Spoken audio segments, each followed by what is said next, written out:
Այս ռեկորդ մակնիշի ֆիրմային հեռուստացույցը շատերի տանն է եղել։ Ոչ վաղ անցյալում ալիքները փոխում էին ոչ թե հեռվից, այլ մոտենալով, ձեռքով։ Իսկ եթե պատկերը չէր երևում կամ հստակ չէր, մի ուժգին հարվածը սովորաբար լուծում էր հարցը։ Հեռուստացույցը նորից սկսում էր աշխատել։ Եվ սա հումոր չէ, սա կադր է ոչ այնքան հեռվից, բայց արդեն պատմության արխիվից։ Երևանի պատմության թանգարանում բացվել է հիշողություններ խորհրդային Երևանի բնակարանից խորագիրը կրող ցուցահանդեսը։ Այցելուներն այստեղ գտնում են իրենց մանկության ու պատանեկության բազմաթիվ հարազատ իրեր, Մասիս ֆիրմայի կոշիկներից մինչև խորհրդային ժամացույցներ։ Թանգարանի տնօրեն Գևորգ Օրբելյանն ասում է, որ այս ցուցադրությունից բառացիորեն մանկության հոտ է գալիս։ Ձևավորեցինք այստեղ խորհրդային Երևանի բնակարանի մի այսպիսի հատված, օրինակ պաստառները սիմվոլիկ հենց ներկայացնում են 1970-ական թվականի բնակարանը, քիվը, վարագույրը, բոլորը հենց թվում է թե 50, 60, 70 տարի առաջ են, բայց դրանք արդեն պատմություն են եւ այցելուների մոտ վստահ ենք, որ կառաջացնեն ջերմ հույզեր եւ կվերապրեն իրենց մանկությունը, իրենց տատիկների, պապիկների ուրեմն հիշողությունները։ Օրբելյանի համար հատկապես տպավորիչ է այցելուների արձագանքը։ Շատերը տեսնելով ցուցանմուշները բացականչում են. «Վայ, իմ տատիկի տանը այս սպասքից կամ կահույքի պարագաներից կար»։ Մեր ամառանոցում կա օրինակ նմանատիպ ուրեմն բազկաթոռներ, սեղան, սրճաղացը դե հայտնի է ժամանակին, իմ տատիկի տանը օրինակ եղել է նման, կարծեմ Խելգա էր անվանումը, չեխական էր թե Յուգոսլավիայի արտադրանք եւ առատ հաղճապակու սպասքը ես շատ լավ հիշում եմ իմ տատիկի, պապիկի տանը այդ ամենը հատակին Էրեբունի գորգն է Երևան, Էրեբունի, որ գործվել է հենց նույնպես առիթով եւ փորձել ենք ներկայացնել այն ամեն ինչ մարդկանց մոտ այցելուների մոտ նոստալգիկ հիշողություններ կառաջացնի։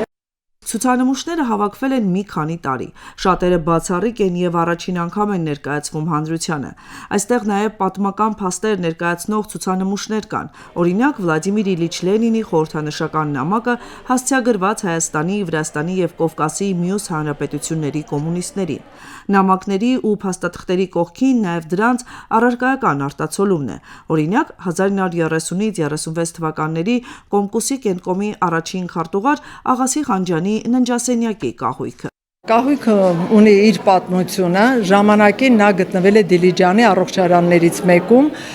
ինչպես մենք գիտենք, Խանջյանը ուներ թոքերի հետ կապված խնդիրներ, առողջական եւ հաճախ լինում էր Դիլիջանում,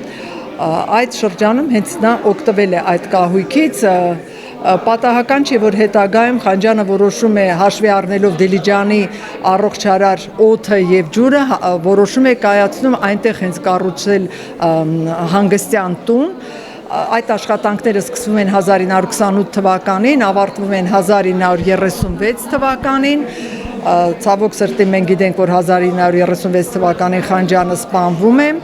Հետագայում այս կահույքը հանձնվում է Գորնա Արմենիա առողջարանին, որը նույնպես Դիլիջանում է գտնվում, եւ արդեն 1977 թվականին 1000 ռուբլի արժողությամբ բալանսից բալանս հանձնվում է Երևան քաղաքի պատմության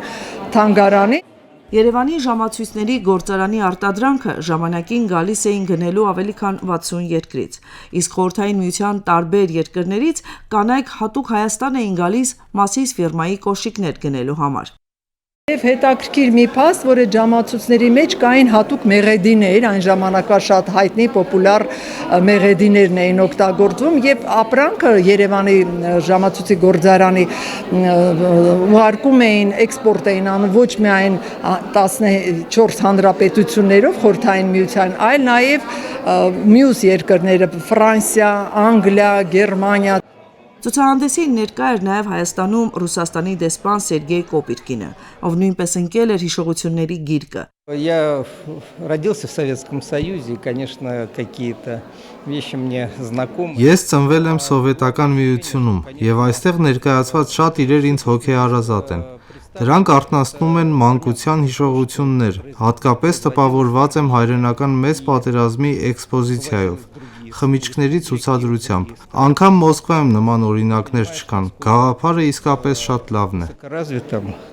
Այս ցուցահանդեսը ոչ միայն անցյալի կադրերի վերակենդանացումն է, այլև հիշողության յուրօրինակ փորձարկում։ Որքան էլ տարիներն անցնեն, ժամանակը չի կարող մոռացնել այն առօրյան, որտեղ ամեն մի իր պատմությունն ունի։